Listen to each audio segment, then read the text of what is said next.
بسم اللہ الرحمن الرحیم۔ سردی کا موسم اور رات کا وقت تھا کہ جب کمرے میں ایک عورت، اس کا بیٹا اور بہو بیٹی اور داماد اور اس عورت کا ایک چھوٹا بیٹا یہ سب سو رہے تھے۔ گھر میں ایک ہی کمرہ تھا، اس لیے سب لوگ ہی مجبوراً ساتھ ساتھ لیٹے ہوئے تھے۔ آدھی رات کے وقت جب عورت کسی کام سے اٹھی تو کیا دیکھتی ہے کہ اس کا بڑا بیٹا اور بہو ایک ہی چارپائی پر ایک دوسرے کے ساتھ جڑ کر لیٹے ہوئے تھے۔ یہ منظر دیکھ کر تو عورت کا دماغ ہی گھوم گیا اور اس نے اپنی بہو کا بازو پکڑ کر زور زور سے جھنجھوڑنا شروع کر دیا۔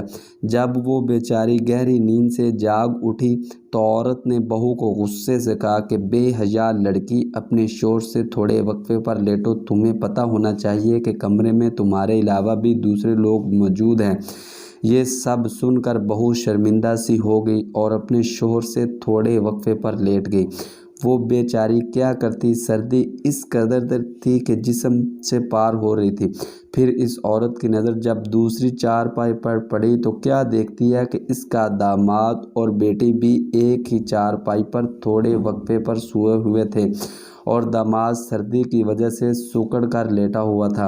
عورت نے اپنی بیٹی کو ہلا کر جگایا اور بڑے پیار سے سمجھانے لگی کہ بیٹی، ذرا اپنے شوہر کے ساتھ جڑ کر سو جاؤ، دیکھو بیچارہ سردی سے کیسے سکڑ رہا ہے، اس کی حالت تو دیکھو۔ اس کی بیٹی نے فرما برداری سے اپنی ماں کی بات مان لی اور اپنے شوہر کے ساتھ چپک کر لیٹ گئی۔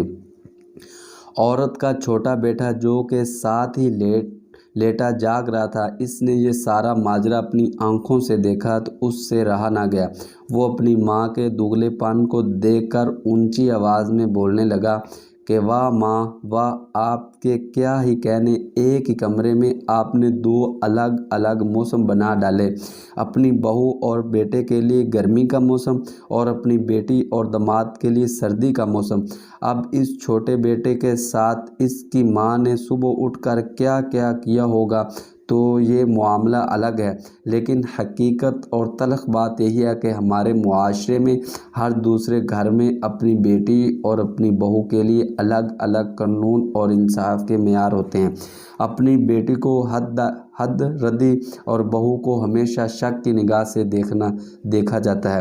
اگر آپ کو ہماری ویڈیو اچھی لگے، اس کو لائک بھی کر دیں، شیئر بھی کر دیں، سبسکرائب بھی کر دیں اور بیل آئیکن کے بٹن کو دبانا مت بھولیے گا۔